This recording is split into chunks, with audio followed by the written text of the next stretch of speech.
Hey guys, it's the Caterpillar again. I really didn't think I'd be playing Italy for this long, but here we are again. It's just back-to-back-to-back Italy nominations, so there's not much I can do about it. And let me be real for a second. Why are you watching this video? Is this video helpful to anyone? I genuinely would like to know, because I don't see why you guys keep requesting this plane.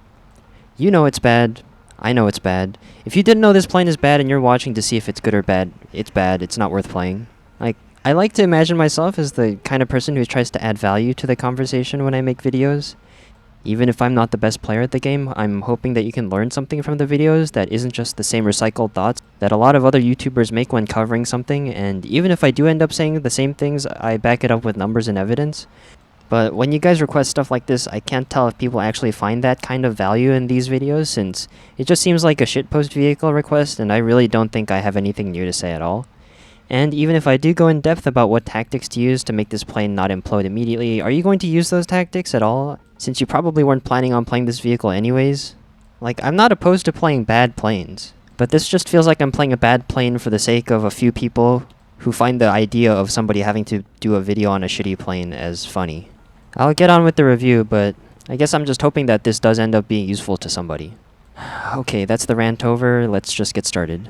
First, the airframe. It's a bog standard F-104, so if you've flown one of them, you know exactly how this thing feels. There are some differences between the different F-104 models, but they're not really significant enough to impact the way that you play. For the most part, if you've flown one of them, you know exactly how this thing feels. You get your characteristic good top speed at the cost of literally everything else. Probably the worst turning fighter in the game, and after the nerfs from about a year ago, it also has a very poor energy retention, meaning that in a raid fight, by the time you've completed a half circle, the enemy will have easily planted themselves behind you and you'll just have lost a lot of speed, making yourself a very easy target. The F-104s used to be somewhat workable at mid speeds before, where you could deploy your flaps and force an overshoot, but now all that does is make you go from a brick to a very slow brick. If things like turning in for missile shots, gunshots, notching, roll dodging sparrows, and multipathing were hard for the Tornado, it's basically impossible to try and do these consistently, even if you're planning and setting up for them. The nose authority is horrible, so even if a deflection shot does present itself, you're going to struggle a lot to put your nose where you want it to go and be precise enough for the split second you have to aim to shoot. Your corner speed is around 1000 kph, so it's best to keep your plane around that speed for the best maneuverability. The faster you go, the more it compresses, making your turn even worse. The slower you go, the lower speed makes you also turn worse. And even at that corner speed, it's not like your turn is excellent. So basically you have no defensive maneuvering capabilities whatsoever, whether it's forcing overshoots or dogfighting, and so the best thing you can do in this plane is just run. Of course, that's not always possible at a BR where a lot of people have radar missiles that can very easily catch you on your exit. And even in what is supposed to be your specialty, your top speed, you're not that much better than your competition for it to be worth the trade-off in everything else. The MiG-23s, the F-111Fs, Vigans, Tornadoes, F-16A, these are all planes that either go similarly fast or accelerate better than this plane. It might be a little worse than the F-104, but what they make for in that insignificant speed difference is basically being able to do everything else better. Turning, situational awareness, radar, missile kit, just actually everything. All sitting around a similar or lower BR. Next, let's talk about its missile kit, which you have two options for. First option is bringing 4 AIM-9Ls, which is already pretty pathetic when you consider that there are planes at this BR with not only a better missile kit, but a better everything else. The second option you have is 2 AIM-9Ls and 2 Aspide radar-guided missiles. The Aspides are pretty decent semi-active radar missiles with an effective range of about 12 kilometers in the head-on. They're somewhat halfway between the AIM-7E2 and the AIM-7F. They maneuver pretty well, so on the J-8B they work pretty well. The problem is, you can't bring your gun if you want to bring the Aspides. So it's up to you if you think you'd rather bring 4 easily flareable 9Ls and a gun that's basically only going to give you kills in a head-on, or 2 9Ls and 2 potentially good radar missiles if you fire them on ideal targets while hard capping your max number of kills at 4.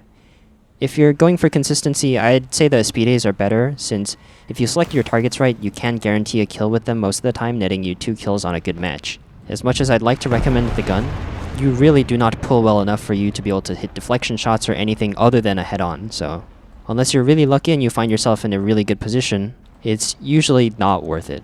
Okay, now on to the rest of its avionics. The radar is functional, but it has a lot of weird quirks. You get an MTI mode, which in-game functions similar to just a regular pulse Doppler radar, which on its own is pretty good for 12.0, especially since it doesn't turn off automatically when you need it the most, like in the MiG-23s. It can also lock slower targets flying away, so in that regard it's better than a PD head-on radar like on the F4J or the Tornado. It also scans fairly fast, which is nice for updating targets, but that's where the upsides end. You only get plus/minus 15 degrees of vertical scan, meaning it's necessary for you to point your radar's horizon level towards the enemy when you're trying to go for a lock. Interestingly, once you do get a lock, the radar is able to elevate to plus or minus 45 degrees, which is not too bad. The MTI mode has a limited range of about 37 kilometers, so it's not useful for figuring out what direction the enemies are going at the start of the match.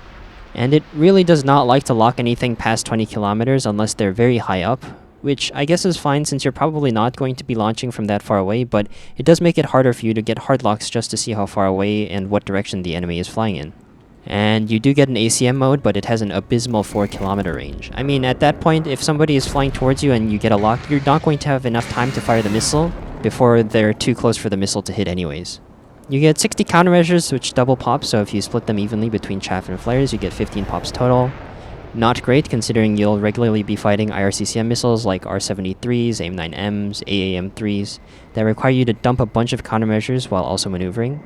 At the same time, I'm not sure if having more would help that much, considering you don't maneuver well enough to get out of the secret to begin with, but if I did have a bajillion BOL countermeasures like the Tornado did, then I think it would at least be somewhat possible to escape death when one is fired at you if you just spam your button a bunch of times.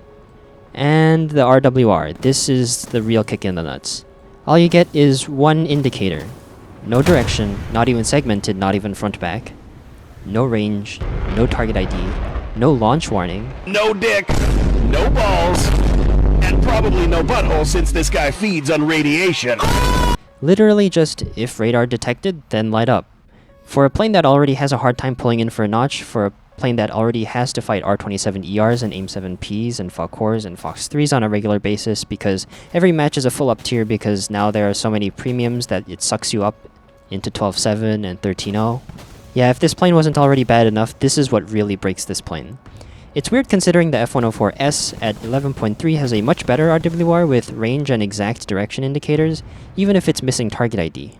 But without a functional RWR, you are completely blind to whatever someone is hardlocking you or is firing a missile at you, whether it's just one person or multiple, whether it's a plane or a missile radar, what direction it's coming from.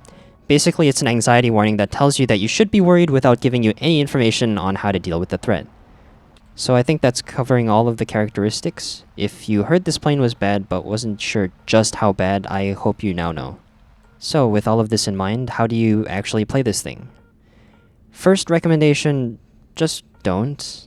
I feel like the characteristics I just talked about speak for themselves. This thing is absolutely abysmal in just about every category. And there are so many other planes at this battle rating that do exactly what this plane does while being better in almost every other category, both offensively and defensively, plus very often specializing in a way such that they are much more unique and fun with their characteristics to work with. If you're looking for something with a similar kit and playstyle, the F-111F also goes fast, turns better, has a functional RWR and missile approach warning system, 180 countermeasures, and 6 AIM-9Ls plus a gun at a lower BR. If you're looking for something that has better radar missile capability, the MiG-23 also goes fast, turns okay, has a usable RWR, and has 72 large caliber countermeasures, a workable radar with great missiles, plus R-60Ms which work quite well in head-ons if you slave them to your radar. Or maybe the Vigans at 11.3 or 12.0 with a full pulse Doppler radar and a pretty decently fast airframe.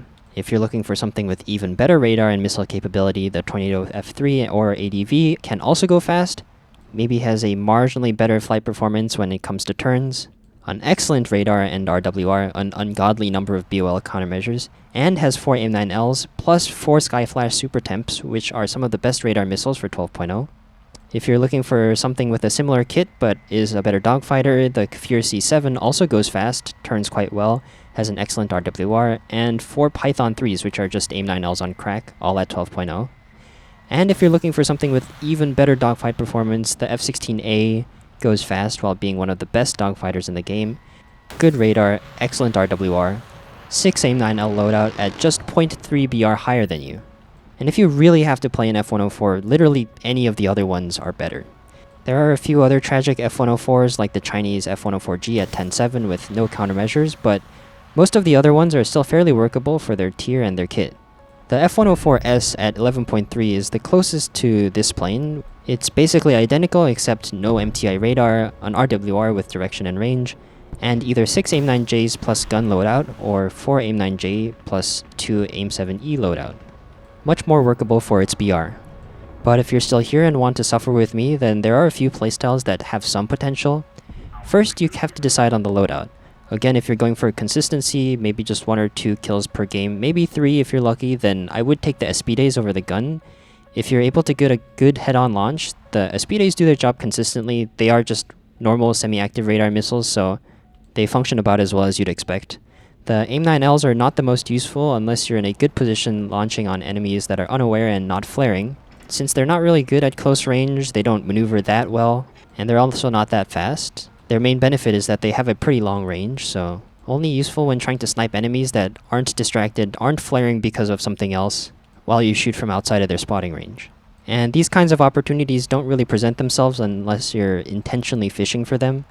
The gun is also not going to be coming in that useful often. Again, I only was really able to find use for them in a head-on, because deflection shots, dogfights, anything like that, you can try, but you're not going to be able to pull in for them or get your nose to go where you need it to go. Unless, of course, everything is set up exactly perfectly, but it's too out of your control that it's not worth trying to force. For this video specifically, though, I did want to try and get an ace without landing, so I chose the 9L loadout. Less consistent, but higher kill potential assuming everything goes perfectly. I just need to make sure that all of the 9Ls hit, and I managed to get 1 gun kill. In terms of positioning, you have a few options. Your first option is to avoid the early game entirely by flying very far off to the side of the map and hope that no one spots you and hard focuses you.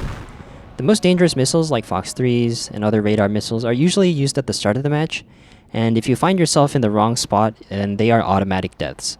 So waiting for the initial clash to pass is a strategy that you can use to avoid dying while letting your teammates spot for you so you can decide when and where to attack. You could also try to stay behind your team at multipathing height. Your poor turn and unhelpful RWR are going to make it very difficult to notch missiles, especially those launched from long ranges, since you won't be able to see them coming, so multipathing is just about the only way you can defeat long-range missiles. It isn't easy or even possible on certain maps, and the poor turn makes it impossible to multipath consistently even on relatively smooth terrain that other airframes wouldn't have trouble with.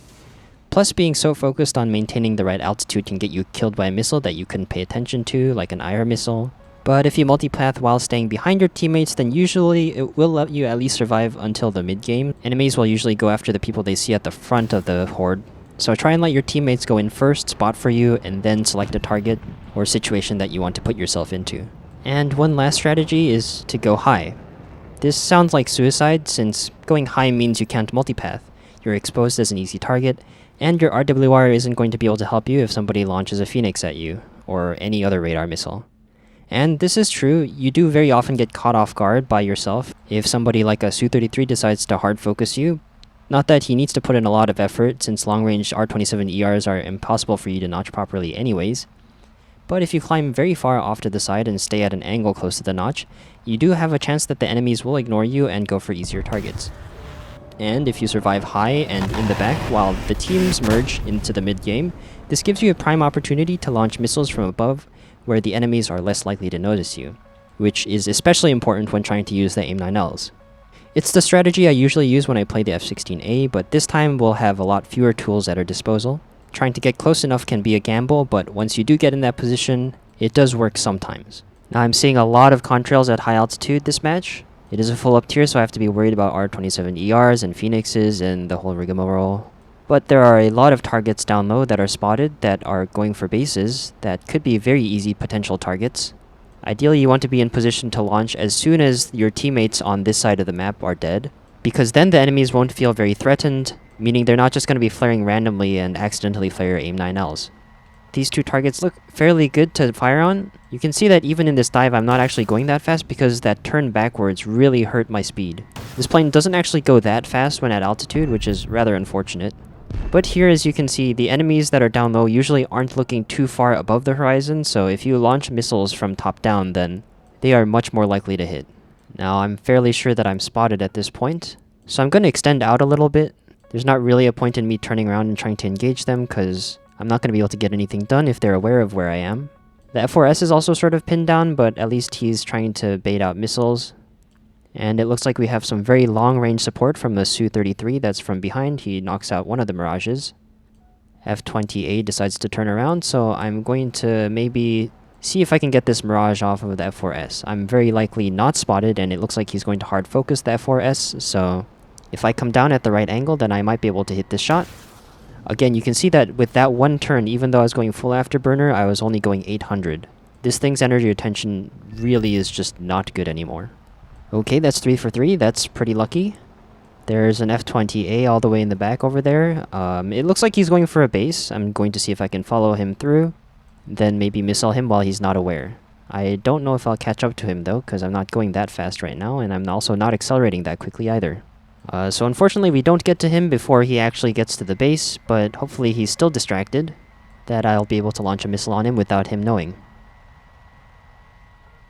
Here I was worried because it looked like he was maneuvering to avoid me, but I guess he was just changing directions very quickly. He doesn't actually see the missile coming in, and he goes down. That's really lucky, 4 for 4. There are still 2 enemies left. There's a Su-27 that's getting chased down by friendlies. I would really like to be able to get to him right now, but I don't think I'll be able to get there in time before my friendlies kill them. And there's one other enemy. I don't know what it is, and I don't know where it is. I was very heavily considering using a blind hunt there, but I also really want to be the first person to get to this enemy. So I was going to check their airfield, and I do very briefly see a radar return in front of me, so I guess he just took off. I'm going to go as quickly as I can and see if I can take a head-on with him. Quickly checking with the radar, he's under 20 kilometers away. Hopefully it's not something that can suppress me too hard in the head-on. Even still, I'm just going to Hail Mary it in and full send it. I don't really care if I end up dying in this situation, because it's the last guy. I just want that 5-kill game. It's a Mirage. It's hopefully a Mirage F1C. I'm just going to pre-flare a little bit, slow down a little bit to make sure that I have as much nose authority as possible, and... yep, friendly Kafir C-10 with a Derby manages to kill him right before I get to him. I guess that's sort of what you expect from playing this BR. You just sort of get outcompeted by Fox 3 carriers. If you don't die to the enemies, your friendly's capabilities are so much better than yours that competing for kills really becomes unviable. This match I decided to climb off to the left to see how it would work out. It looks like nobody decided to climb on the enemy team though, so I'm uncontested. Once again, I'd like to draw attention to the fact that even on WEP for this long, this plane does not like to accelerate when it's at high altitude, which is rather unfortunate. I was expecting a bit more from it. Anyways, it looks like there are a lot of good potential targets down here that I could fire on. Coming top down like this imparts a lot of energy on the 9Ls, meaning that they have a lot more range than you would normally expect. That's one dead MiG-23ML. I'd like to go for this Mirage, but he's also flaring a little bit. Being engaged by friendlies means that he's much more likely to just accidentally flare my 9L away. Missile out for the F-16, but it looks like he's already flared it away. Missile out for the Viggen. This one looks like it's tracking. Okay, that's usually better than the 0 average kills that I get in a match. Let's see if I can make the gun work for any of these guys.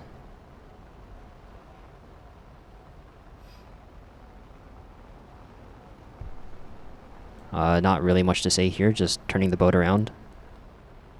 F-4S is probably the best target. There are also a lot of friendlies on him, but I'll see what I can do here.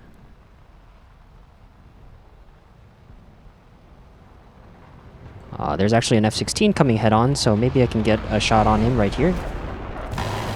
Yeah, and here you can see that this thing just does not really like to put its nose where you need it to go.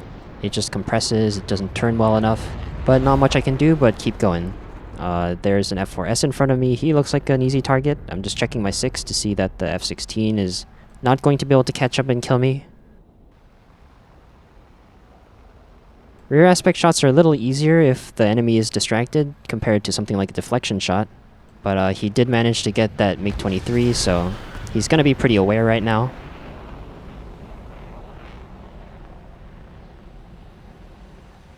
Hopefully I'm able to get him though.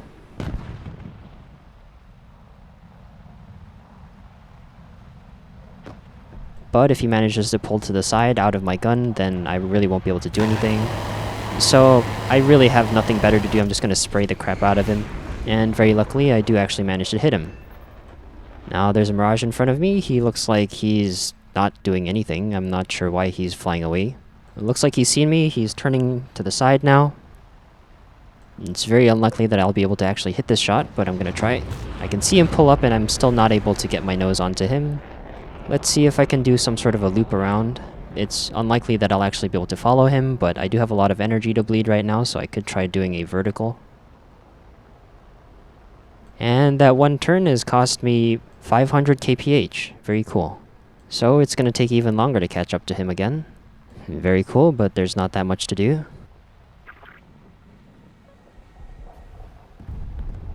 I guess he was trying to bomb me. That's actually closer than I thought it would be. That could have been dangerous, but I guess he just got unlucky there.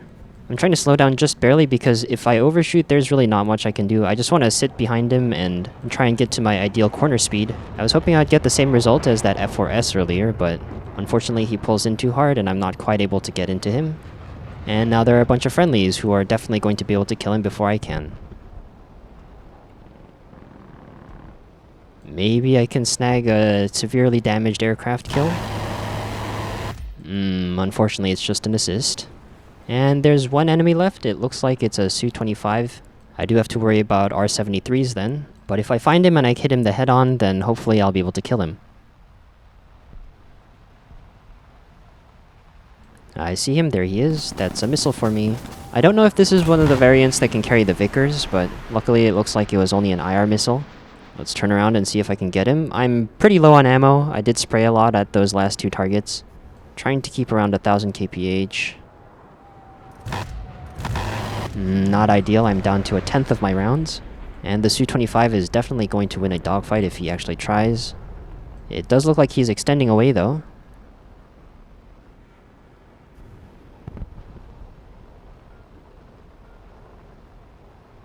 I'm not really sure what he's up to right now. He's just flaring a lot.